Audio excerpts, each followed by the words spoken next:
Salut tout le monde, ça va? Regardez ça.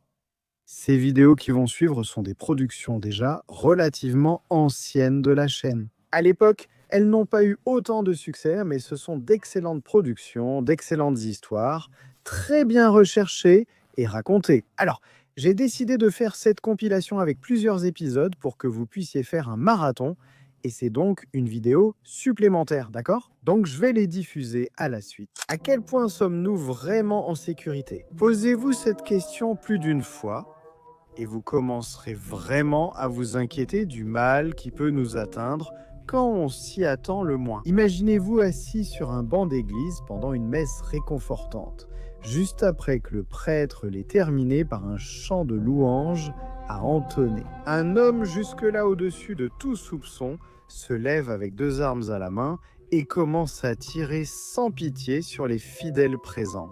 Même si vous n'êtes pas religieux, vous conviendrez qu'une église est, ou du moins devrait être, un lieu de paix, n'est-ce pas? Un lieu que ceux qui le fréquentent appellent généralement la maison de Dieu. C'était un mardi ordinaire où la vie suit son cours dans les rues des grands centres urbains, comme celui de la ville de Campinas, la deuxième plus grande de l'intérieur de São Paulo, et célèbre pour son pôle d'affaires exécutif. Mais certaines personnes prennent toujours le temps de se tourner vers le Créateur et de lui adresser leurs remerciements. Et c'est ce qu'ont fait certains hommes et femmes qui ont vu de façon inattendue leur vie fauchée dans une coïncidence triste, choquante et malheureuse.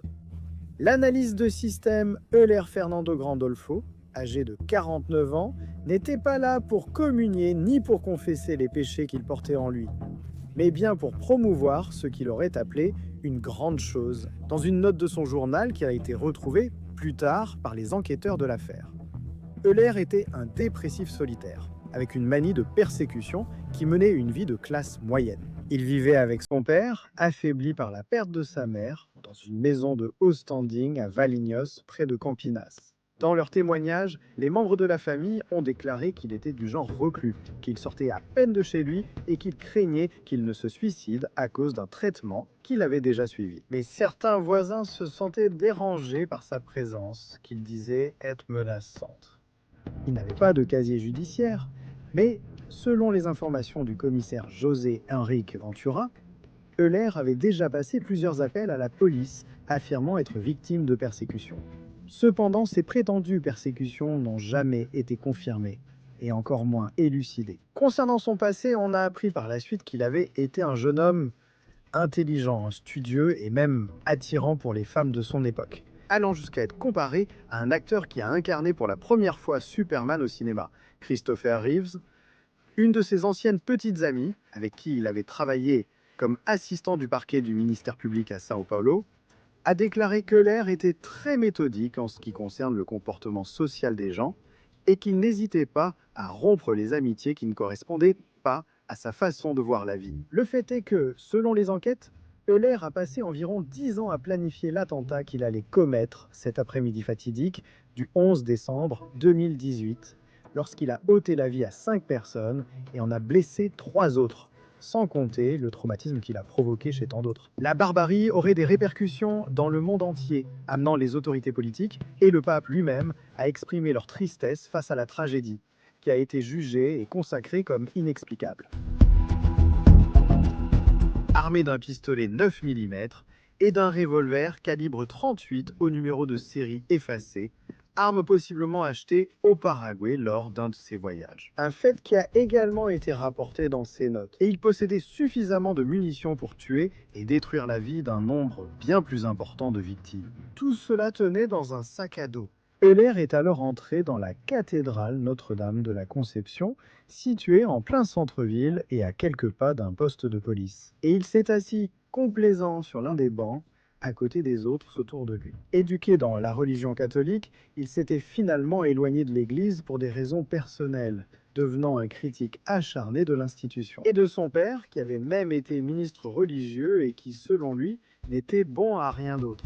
Lorsqu'il s'est levé, il a mis à exécution son plan meurtrier qui, bien que non confirmé, a été considéré comme irrévocablement prémédité. Ces tirs ont touché 4 hommes qui sont morts sur le coup.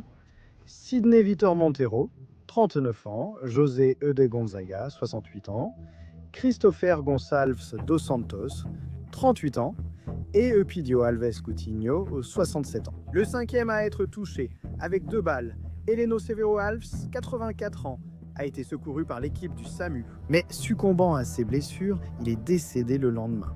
2 dames, Jandira Prado Monteiro, 65 ans, mère de Sidney Monteiro, et Maria de Fatima Frazan Ferreira, 68 ans, ont été secourues avec des blessures moins graves, sans que leur vie ne soit en danger. Même chose pour un autre homme de 64 ans, non identifié. Les coups de feu ont été entendus par des passants qui circulaient autour de la cathédrale et rapidement, des policiers qui se trouvaient à la base proche de l'église se sont précipités, prêts à intervenir à ce que leurs oreilles incrédules venaient d'identifier. Euler s'est même dirigé vers la porte d'entrée pour échanger des tirs avec eux, mais touché à la poitrine, il a senti que son plan odieux avait échoué et que la fin de sa vie, ainsi que celle du tourment qu'il venait de causer, arrivait véritablement à son terme. Courant vers l'un des autels latéraux de l'église, il a décidé de commettre l'acte qui, pour beaucoup, représente la lâcheté extrême et pour quelques autres, le plus grand courage de tous, en se tirant une balle dans la tête.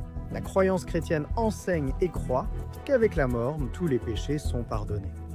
Et ainsi, le père Amaury Tomasi, qui a célébré la messe avant la tragédie violente qui s'est abattue sur ses fidèles, a demandé des prières pour les victimes et aussi pour le tireur. Il convient donc, chers abductés, de se poser 2 questions d'une extrême réflexion. Qu'est-ce qui est plus grand, la douleur ou le pardon? Le 16 mai 1937, l'Italienne Laetitia Touro, âgée de 30 ans, a été assassinée dans un wagon de train à Paris. Pendant le trajet entre 2 stations, un parcours qui n'a duré que 90 secondes. Sa mort n'a pas été oubliée car elle fut la première victime d'homicide dans le métro français. En raison des circonstances étranges du crime et des faits à son sujet que l'enquête a révélés plus tard.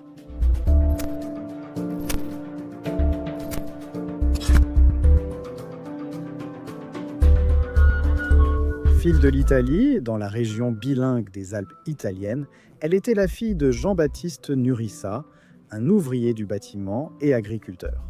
Après le retour de son père de la Première Guerre mondiale, la vie familiale changea, menant à la séparation du couple. Laetitia émigra alors vers la France voisine au début de son adolescence, en compagnie de sa mère et de ses frères et sœurs. Avec ce changement, ils cherchaient également à fuir la réalité sociopolitique de leur pays, fortement appauvrie après le conflit. En 1926, à 19 ans, elle commença à travailler dans une usine de céramique où elle fit la connaissance de Ju Tu-ho, le fils du propriétaire de l'usine dont elle tomba amoureuse. 3 ans plus tard, ils se sont mariés en secret, car les parents de Ju n'approuvaient pas que leur fils fréquente quelqu'un d'une classe sociale inférieure. Mais en 1934, peu avant que Ju ne décède de la tuberculose, il révéla la vérité à sa famille.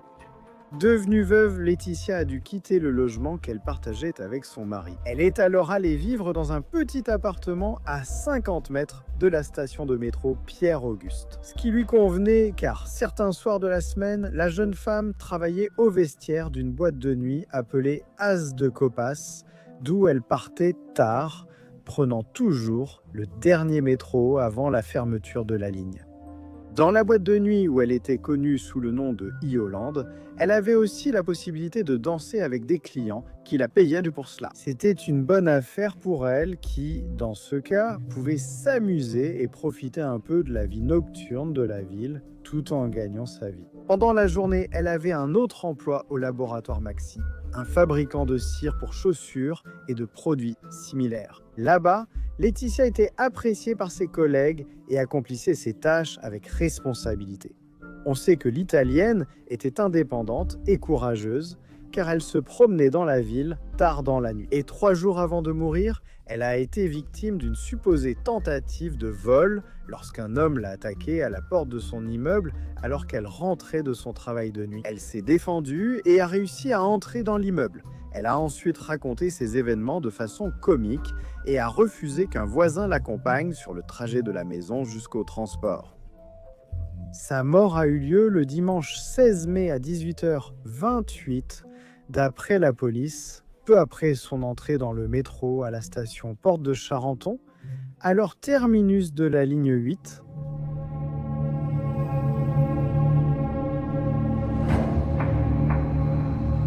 elle a été vue portant une robe bleu foncé et un chapeau blanc lorsqu'elle est montée seule dans une voiture vide de première classe. À la station suivante, appelée Port Doré, 6 passagers, répartis en 2 groupes de 3, sont montés dans la même voiture où se trouvait Laetitia. Avant que le train ne parte, une personne s'est approchée d'elle et lui a demandé s'il était possible d'ouvrir une fenêtre pour améliorer la ventilation. Mais en touchant légèrement son bras, soi-disant pour la réveiller, le corps de l'Italienne est tombé au sol, répandant une mare de sang devant elle. Ainsi terrifiés, tous virent qu'un couteau était planté dans sa gorge. Le coup violent qui l'a tué a fait pénétrer la lame jusqu'à la garde, sectionnant même sa moelle épinière, comme l'a confirmé plus tard le rapport d'autopsie. Mais comment le criminel avait-il réussi à la tuer sans que personne ne le voie? Et quelles étaient les raisons de cette mort violente? Les enquêteurs ont d'abord cherché un suspect parmi les habitués de l'as de coupe. Mais la précision de l'attaque révélait un tueur professionnel et non un amant jaloux ou un client mécontent. En fait, l'arme choisie semblait déjà être un message de la part d'un mafieux italien. Cependant, aucune empreinte digitale ni aucune autre preuve n'a été trouvée sur la lame ou sur les lieux. Très vite, la vie de Laetitia a été passée au peigne fin. Grâce à cela, la police a découvert qu'elle cachait plusieurs secrets et qu'une double vie allait bien au-delà du travail de nuit en boîte, que ce soit à la réception ou sur la piste de danse. Elle travaillait aussi pour une agence de détectives privée, livrant des messages et des colis. Dans ce cas, l'as de cœur était un bon endroit pour agir sans éveiller de soupçons. Mais Laetitia menait également des enquêtes impliquant des soupçons d'infidélité conjugale. Dans ces cas-là, elle pouvait aussi bien suivre le mari ou la femme, potentiellement adultère, que, discrètement, aborder les hommes à la recherche de preuves. Cette activité consistant à surprendre des conjoints infidèles aurait certainement pu entraîner des inimitiés et donner lieu à des représailles. Mais ce fut encore une impasse pour les détectives. À partir de ce fait, plusieurs théories ont été élaborées selon lesquelles Laetitia serait une informatrice de la police parisienne par l'intermédiaire de l'agence, et même une espionne infiltrée dans le groupe terroriste connu sous le nom de Cagoulés, ou les encagoulés. Dans cet univers d'espionnage, l'Italienne serait la maîtresse du célèbre journaliste Gabriel Janté, responsable de la contrebande d'armes pour les cagoulés. Il tentait, entre autres choses, de renverser les puissants syndicalistes français de l'époque afin de rapprocher la France des idéaux fascistes définis par Benito Mussolini en Italie, après la guerre. Une histoire que le groupe a marquée par des enlèvements, de la torture et plusieurs assassinats. Cette piste d'enquête menait à 2 hypothèses. La mort de Laetitia aurait été commanditée en représailles aux actions de ce groupe subversif. Ou bien les cagoulés auraient découvert qu'elle était une espionne et une informatrice, et l'auraient exécutée pour cette raison. La thèse de l'espionnage a gagné en crédibilité lorsque des informateurs de la police ont lié son assassinat à 3 autres homicides survenus en France en 1937. Les victimes de ces autres crimes étaient Dimitri Navachine, un économiste russe poignardé dans le bois de Boulogne le 26 janvier, et Carlo et Nello Rosselli, des exilés antifascistes italiens abattus sur une route en Normandie le 9 juin. En janvier 1938, police et journalistes soupçonnaient fortement l'identité de l'assassin de Laetitia, même si la motivation demeurait incertaine. Des aveux ont été obtenus sous la torture, puis rétractés et écartés. Un aspect à mentionner est que, juste après la mort de Laetitia, les journaux sensationnalistes de Paris ont exploité au maximum tous les détails de l'affaire, menant la population presque à l'hystérie. Ceux qui utilisaient le métro comme moyen de transport régulier avaient une peur que l'assassin puisse frapper à nouveau, surtout les femmes qui se déplaçaient au sol. Cet épisode, survenu quelques jours plus tôt, devant la porte de l'immeuble de l'Italienne, lorsqu'elle a échappé de justesse à un agresseur inconnu, a été soigneusement analysé. Mais il n'a pas été possible d'assurer qu'il était lié à la 2e attaque et à la réalisation de sa mort. 5 jours plus tard, le pseudonyme Ioland et les autres détails liés aux activités extra-professionnelles de la victime étaient sur toutes les lèvres des Parisiens. Un retournement s'est produit dans l'opinion publique. Les gens ont alors commencé à la considérer comme une arriviste qui avait tenté de tromper la famille de son défunt mari, avec qui elle aurait vécu une relation clandestine et rejetée par la famille Toureau. D'autres la voyaient comme une traîtresse au pays qui l'avait accueillie. Après des années, l'affaire de la mort de Laetitia Toureau a été classée sans être résolue. Il y avait beaucoup de tensions et d'intérêts politiques en jeu, peu d'indices et d'innombrables suppositions. Tout cela a contribué à ce que sa mort soit considérée comme un crime parfait. Lorsque des cris ont été entendus à 3 heures du matin, au numéro 8763 de l'avenue Wonderland, dans le quartier Laurel Canyon de Los Angeles, en Californie, le voisinage ne s'est pas soucié de ce qui pouvait se passer. Après tout, cela pouvait bien être une autre fête de celle organisée par le gang de Wonderland, dirigé par Ronald Lee Lanius, ou tout simplement Ron, un trafiquant mal réputé dont la maison était constamment le théâtre de désordres sans fin, favorisant le bruit et la débauche lors de fêtes arrosées de drogue, avec beaucoup de cris et un comportement violent. Le lendemain, vers 16 heures, une équipe de monteurs de meubles qui travaillaient dans la maison voisine a entendu les gémissements de Suzanne, l'épouse de Ron, et a alors décidé d'entrer dans la maison. Une fois à l'intérieur, ils se sont retrouvés face à un décor où la sauvagerie humaine semblait avoir construit un chef-d'œuvre et l'avait laissé là pour l'appréciation de quiconque oserait s'y aventurer. Cet après-midi d'été du 1er juillet 1981, la police a reçu un appel signalant 4 personnes mortes et une grièvement blessée. Les victimes étaient Ron Lanius, Billy Deverell, Barbara Richardson et Joy Miller, battus sauvagement à mort, ainsi que Suzanne, retrouvée agonisante. 3 détectives, Sam Nicol, Lois Cruz et Mike Patters, ont été assignés à l'affaire. Et, dès le début, ils ont soupçonné qu'il s'agissait d'un règlement de compte violent entre trafiquants. Et c'est là que cette histoire sort du cadre et prend une tournure étrangement excitante, pour ainsi dire.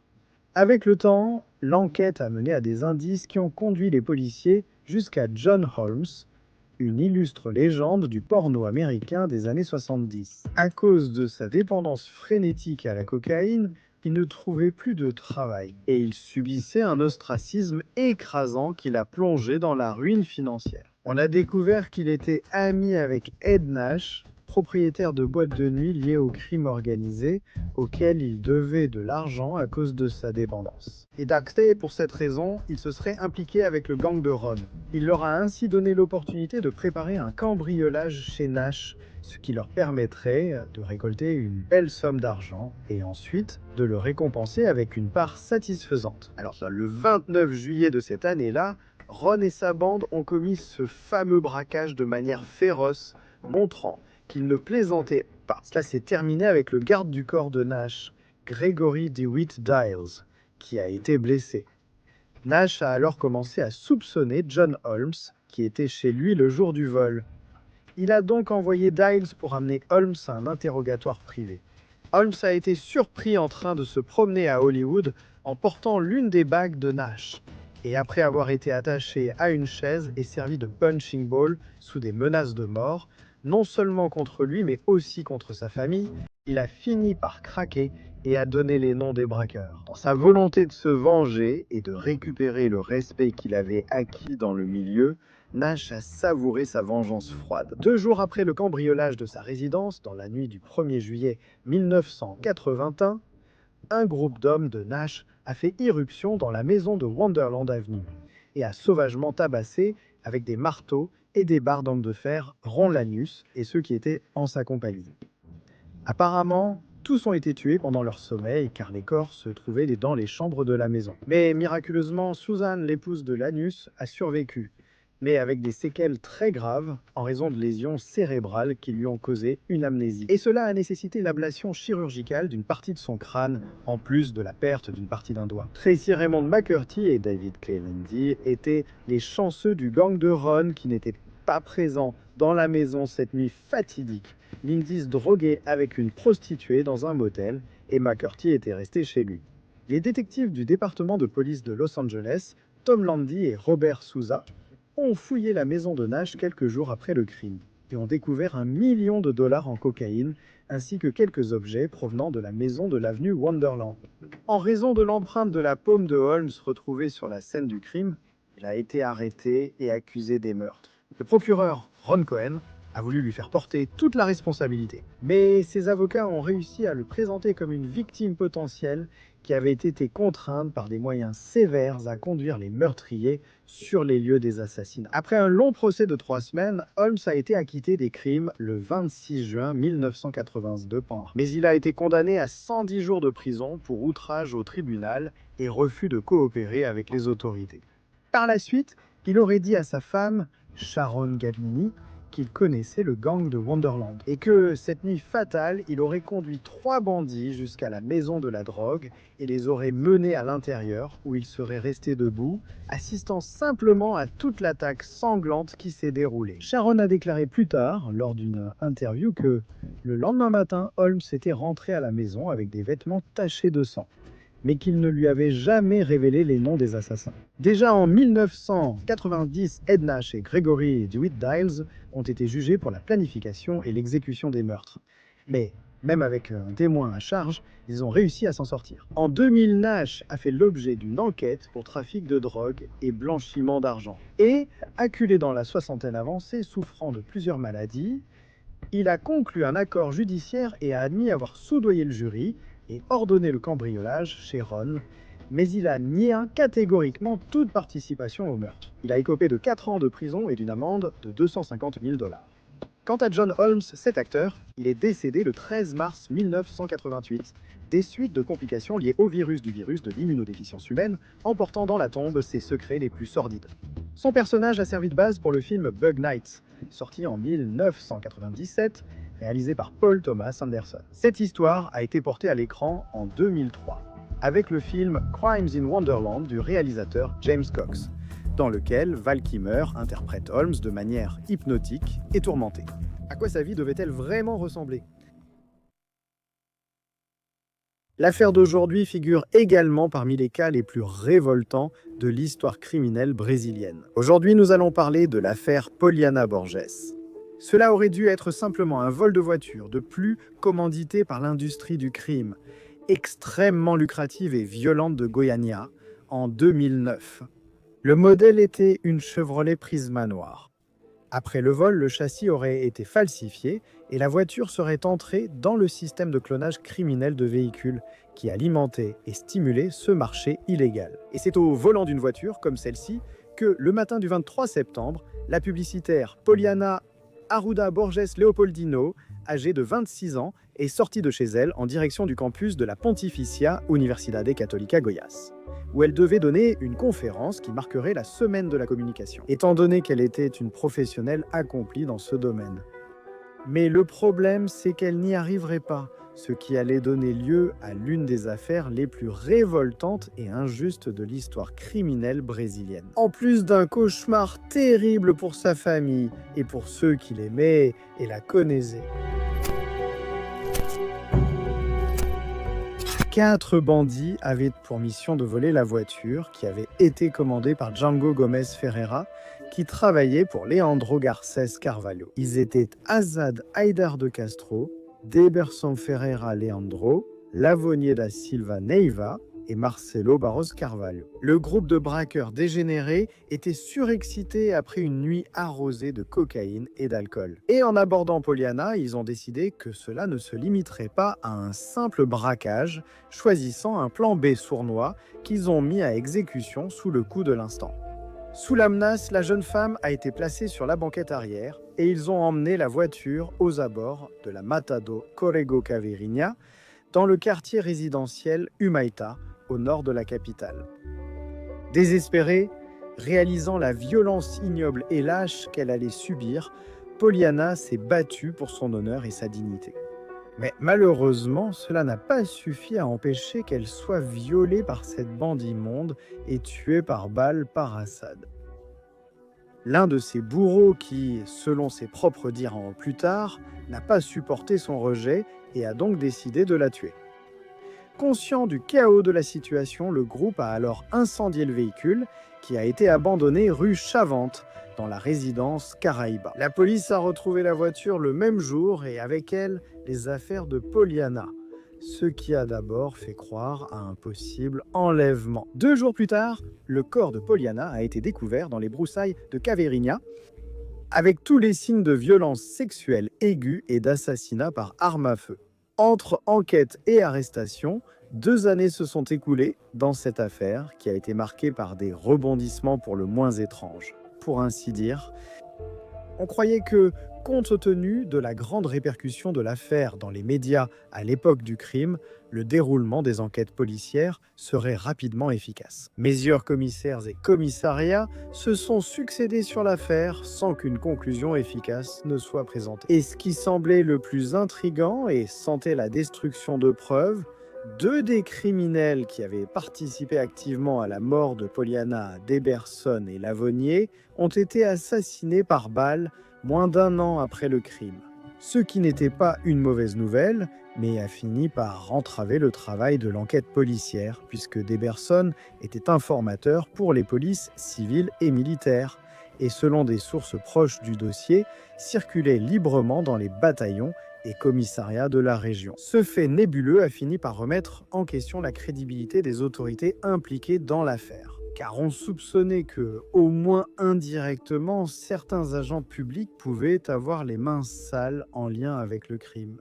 Après tout, l'industrie du vol de voitures dans cette région a toujours rapporté beaucoup d'argent, et il n'était un secret pour personne que des policiers corrompus profitaient de cette opportunité illicite. Le 11 octobre 2012, ceux qui étaient encore en vie ont été jugés et condamnés aux peines disproportionnées de la justice brésilienne. Assad Haïdar, le rejeté comme vous vous en souvenez bien, qui avait tiré 8 fois sur Poliana, a écopé de 45 ans de prison, tandis que Marcelo a pris 25 ans et 8 mois. Diego Gomes, celui qui a commandité le vol, a écopé de 23 ans et 2 mois, et Leandro Garcés de 21 ans et 2 mois. Le juge Wilton Miller a ordonné que les peines soient purgées en régime fermé. Mais dans un pays où la loi semble servir les criminels mieux que leurs victimes, 8 ans plus tard, seul Assad était encore en prison,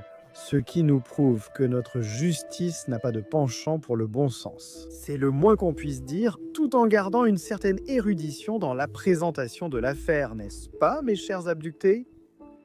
Marcelo Diango et Leandro sont passés au régime semi-ouvert, puis ouvert dès 2019. Et celle qui a le plus souffert de l'amertume de cette histoire absurde, de cette punition inexistante, c'est Tania Borges, la mère de Poliana, qui, en tant que gardienne inébranlable de l'honneur et de la mémoire de sa fille bien-aimée, ne s'est pas résignée face à l'injustice qui lui a été imposée. Dans un essai qu'elle a rédigé en tant que femme diplômée en lettres, publié le 8 mars 2021 à l'occasion de la Journée internationale des droits des femmes, elle a clairement affirmé que la civilisation brésilienne s'est construite sur le machisme et la violence envers les femmes.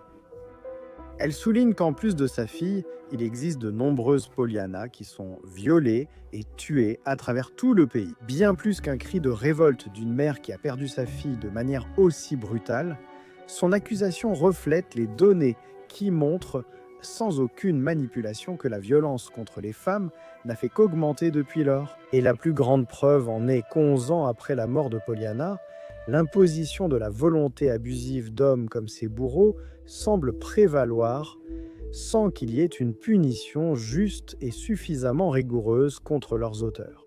Selon Tania, sa fille n'a pas dit non au vol, mais elle a dit non à la violence sexuelle, ce qui malheureusement n'a servi à rien. Comme une mère qui n'arrêtera jamais d'aimer sa fille, même si elle ne l'a plus à ses côtés, Tania a dit que, pour elle, les criminels condamnés pour ce crime sont déjà morts. Car c'est ce genre de pensée qui la réconforte, puisque si elle pensait qu'ils sont encore en vie et profitèrent de l'impunité dont ils ont bénéficié, elle préférerait être morte. Et cela, sans aucun doute, convenons-en, doit être le sentiment de nombreuses familles qui ont perdu des proches et subissent des moqueries juridiques lors des procès que l'on voit partout, n'est-ce pas ? Ce que ces familles ressentent, c'est la dérision des lois obsolètes de ce pays. Vous pouvez trouver des exemples frappants de cette affirmation dans toutes les playlists de la chaîne. Sa force de vivre devient des souvenirs vifs et joyeux que Pollyanna a laissés, qui, portée par la puissance de l'amour entre une mère et sa fille, refuse de mourir. Et c'est grâce à ce lien indestructible qu'elle surmonte toute injustice. Et que Pollyanna Borges reste vivante.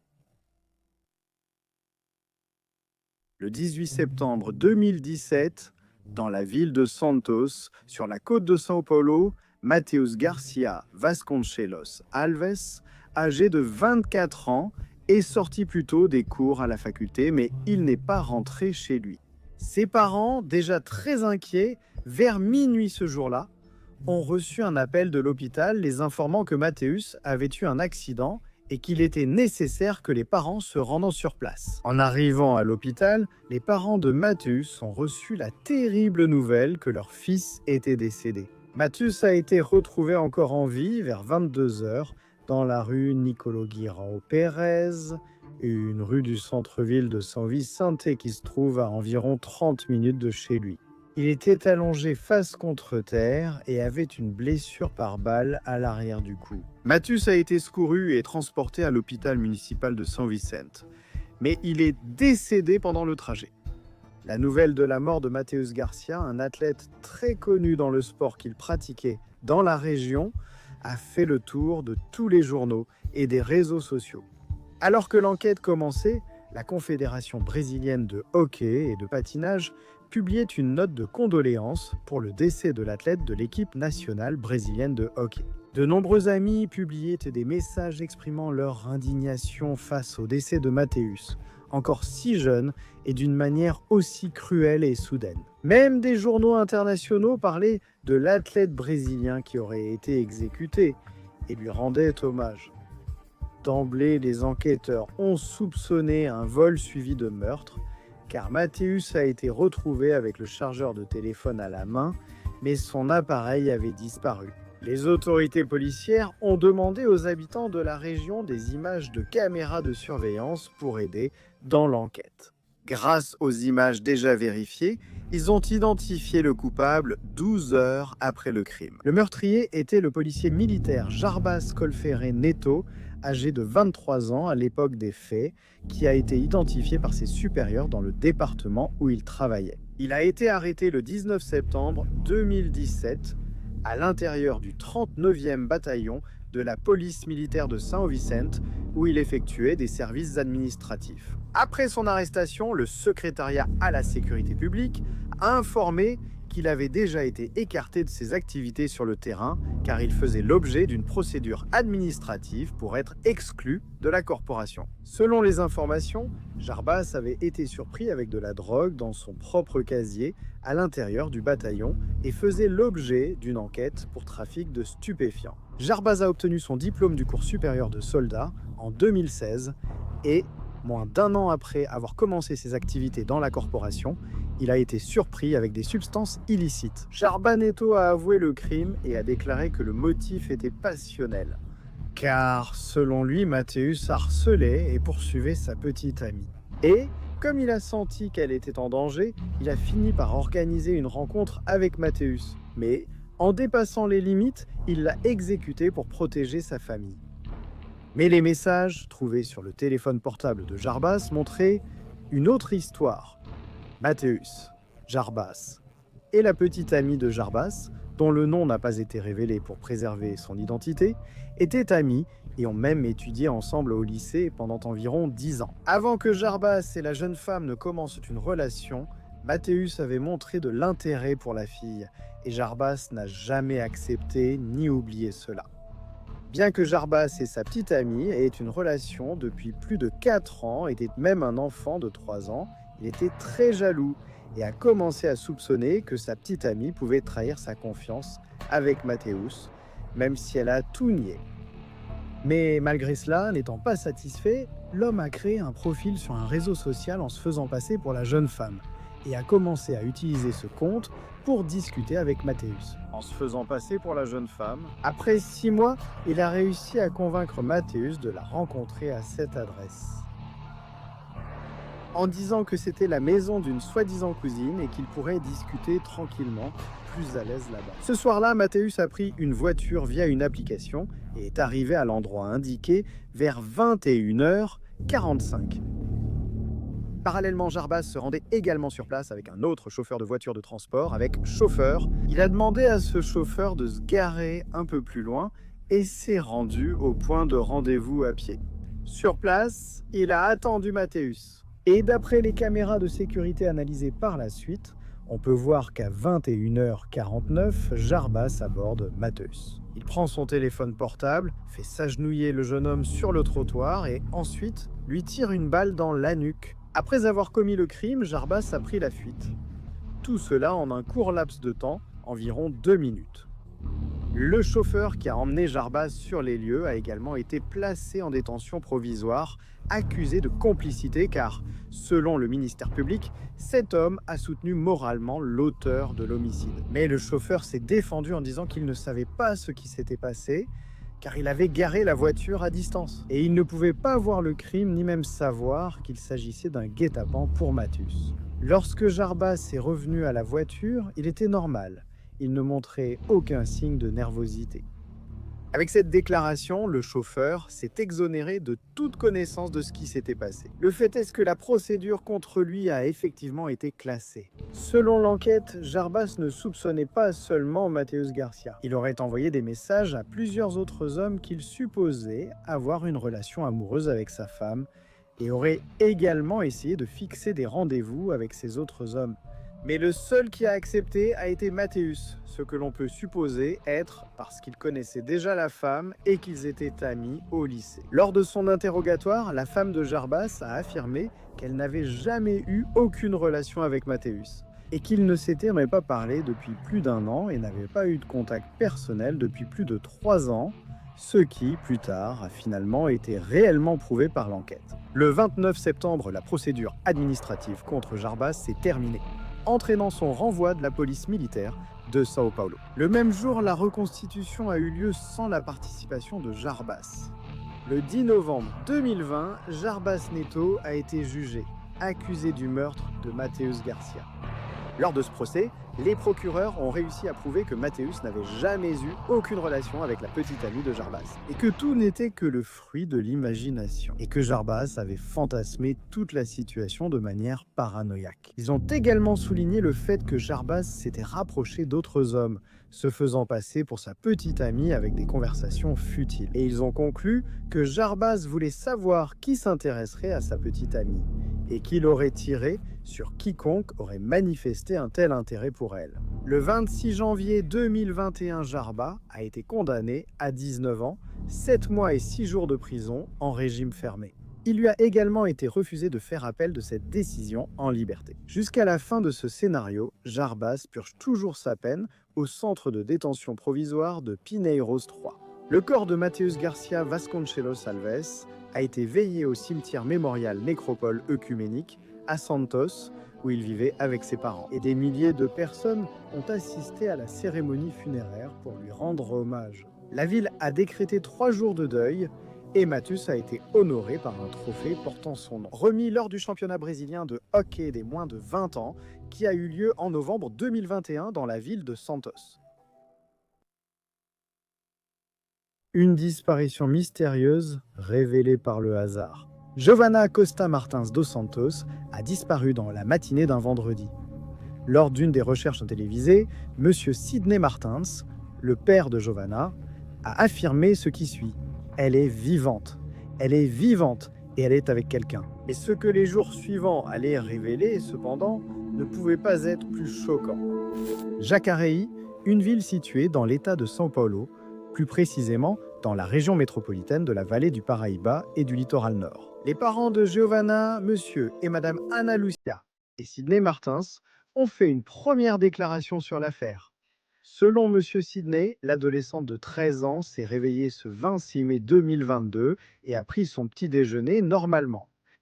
À un moment donné de cette matinée, Giovanna a annoncé qu'elle allait sortir et lorsque son père lui a demandé où elle allait, la jeune fille a simplement répondu qu'elle allait chez une amie sans préciser le nom. La matinée touchait déjà à sa fin et le père, alors inquiet, vers midi, selon son récit, a décidé de sortir pour aller chercher sa fille. Mais malgré le fait d'avoir parlé avec quelques amis de Giovanna, l'homme n'a eu aucun succès dans sa recherche.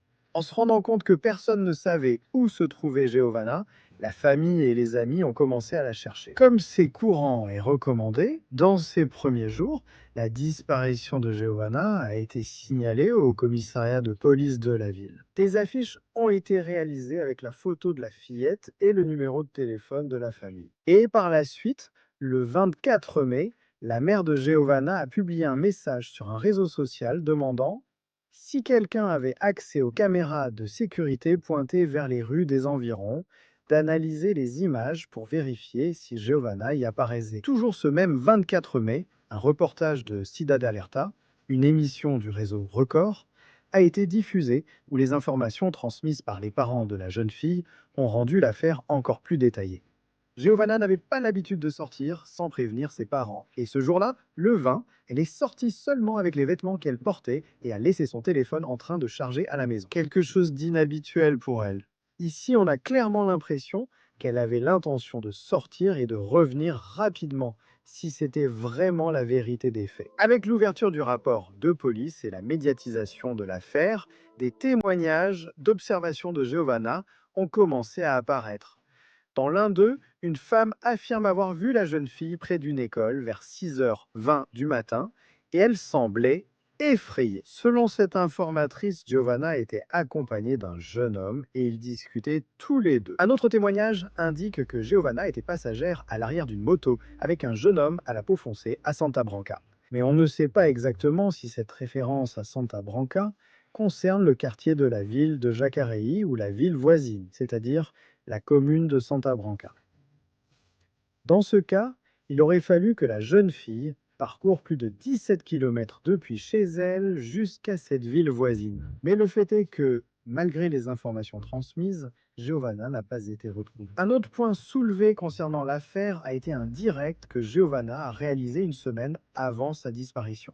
Selon le récit, la jeune fille était accompagnée d'une camarade plus jeune pendant qu'elle faisait ce direct sur un réseau social, jusqu'à ce qu'un homme soit entré dans la diffusion et ait exhibé ses parties intimes.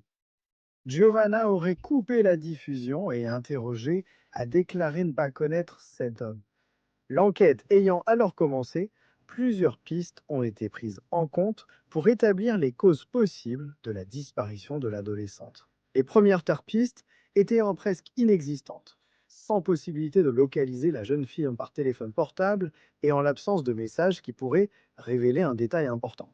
L'enquête allait donc probablement s'appuyer principalement sur les informations fournies par ceux qui côtoyaient Giovanna. Selon ces témoignages, la jeune fille était appréciée par ses amis et par le voisinage et n'avait aucun lien avec la drogue ou l'alcool. Ces témoignages ont été confirmés par M. Louis-Antoine Cunha, le commissaire chargé de l'affaire. Ainsi, l'hypothèse selon laquelle elle aurait disparu à cause d'une possible querelle ou d'un lien avec la drogue a rapidement été écartée. Les antécédents personnels de Giovanna ont été analysés et, comme elle avait déjà fait partie d'un groupe de scouts, l'hypothèse selon laquelle elle serait entrée dans une zone boisée et se serait perdue a également été, en quelque sorte, écartée. Selon la mère de la jeune fille, Giovanna emportait toujours ses maquillages lorsqu'elle sortait, des objets qu'elle a laissés à la maison ce jour-là, le vin. De plus, elle est sortie uniquement avec ses vêtements, sans sac à dos ni téléphone portable. L'hypothèse selon laquelle elle aurait fugué de la maison a également commencé à perdre de la force. Toujours au cours de ce mois de mai, la famille de Giovanna a reçu un appel téléphonique dans lequel l'informateur affirmait avoir vu le corps de la jeune fille dans une décharge. Apparemment, l'un des employés de l'endroit a informé que la chaîne qui fermait le portail d'accès au site avait été brisée, et aussi la vitre d'un bâtiment là-bas. Cependant, la recherche a été infructueuse et ils n'ont obtenu aucun résultat. Et le mystère entourant la disparition de la jeune fille ne faisait qu'augmenter. Mais au début du mois de juin, un petit détail allait changer toute l'orientation de l'enquête sur l'affaire. Alors qu'il passait près d'un terrain voisin de celui de la famille de Giovanna, les autorités policières ont remarqué un petit tas de sable et de béton qui ne semblait pas appartenir à l'endroit. Autrement dit, quelqu'un apparemment avait jeté ce matériau de construction sur ce terrain. Munis de cette information et, disons, d'un doute persistant, les enquêteurs se sont rendus chez la famille de la fillette pour inspecter les pièces de la maison. Dans la chambre de Gabriel Martin, le frère de Giovanna, le matériau du sol ressemblait beaucoup à celui trouvé sur le terrain voisin. Il restait donc à savoir pourquoi tout ce béton et ce sable avaient été retirés de la chambre de Gabriel. La réponse était à la fois effrayante et évidente. Et si tu sais déjà laquelle c'est, écris-le-moi en commentaire, je veux voir après. Et oui, c'est bien ça, une tombe. L'excavation du trou dans la chambre n'a pas duré longtemps, jusqu'à ce qu'un des policiers annonce la découverte d'un sac. C'était le corps de Giovanna, selon des articles de presse diffusés par Cidade Alerta et aussi par le portail Géon. Dès que les autorités policières ont découvert le corps de la fillette, Sidney aurait avoué avoir tué sa fille. Dans l'article diffusé par Géon, il est indiqué que Sidney a avoué avoir consommé de la cocaïne et, à la suite d'une dispute, avoir étranglé Giovanna jusqu'à la mort. Tout comme Sidney, Gabriel a été arrêté. Le frère de la jeune fille a été arrêté pour sa supposée implication dans le crime. Selon les autorités policières, Gabriel aurait aidé son père à enterrer le corps dans sa chambre. Suite à l'accusation et à son arrestation, Gabriel aurait affirmé ne pas avoir commis le crime. Et qu'en plus, il n'est rentré chez lui qu'après la disparition de la fillette, vers 13 h, et qu'il avait vu un trou récent dans la chambre. Concernant son casier judiciaire, une source révèle que Sidney avait déjà été condamné pour trafic de drogue auparavant et qu'à cette époque, il avait des liens avec une organisation criminelle. La détention de Sidney a été transformée en détention préventive. Et l'homme a été inculpé par le ministère public pour homicide volontaire qualifié et dissimulation de cadavre. Selon l'acte d'accusation, Sidney aurait étranglé la fillette dans la nuit du 19 et ne l'aurait enterrée que le lendemain, pour que les voisins n'entendent pas les bruits de l'excavation. Malgré l'arrestation initiale, Gabriel, le frère, a ensuite été libéré. Et le ministère public a demandé le classement de l'accusation, puisqu'il n'existait aucune preuve liant le jeune homme au crime. Par conséquent, il est innocent. Alors que la police civile affirme détenir une vidéo contenant les aveux de Sidney, la défense de l'homme soutient que, ne respectant pas les exigences légales, comme la présence d'un avocat lors de l'acte de confession, tout ce qui a été dit par Sidney ne peut pas être considéré comme une preuve. Comme l'affaire s'est produite récemment, le procès de Sidney Martins n'a pas encore eu lieu. Malgré les aveux supposés de l'homme, il est nécessaire d'attendre l'issue du procès pour confirmer ou non sa responsabilité dans le crime commis contre Giovanna.